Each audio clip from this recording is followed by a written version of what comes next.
My name is Veronica Dawson, and I'm a respiratory care student at Baptist College of Health and Sciences. And today I'm going to talk to you as well as demonstrate directed cough. Directed cough is an airway clearance therapy. Directed cough is a maneuver that is taught, supervised, and monitored. The purpose for directed cough is to assist in creating a productive cough for a patient who is unable to clear secretions with an effective spontaneous cough. The indications are sputum sampling, secretion retention, and atelectasis.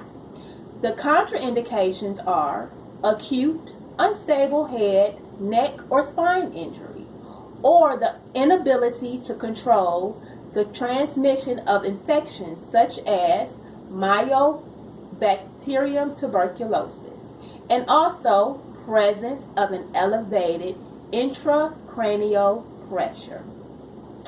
And just to name a few of other therapeutic coughings, and they are controlled coughing, double cough, huff cough, manually assisted cough. But right now I'm going to demonstrate to you how to instruct a patient to do directed cough. The first thing you want to do is to make sure the patient is able to sit up with their feet on the floor for stability. And the second thing you want to do is have the patient to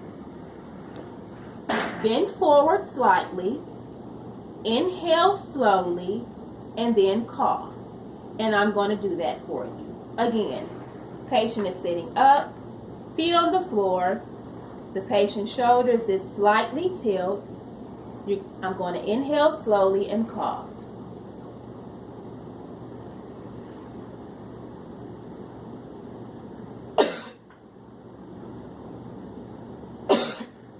And before you instruct your patient to do the directed cough, you want to please make sure you have a basin or something to collect the sputum if the patient is able to produce the sputum. Now, the outcome for directed cough, which is increased sputum production and stabilized pulmonary hygiene. And this is all, and I thank you for watching.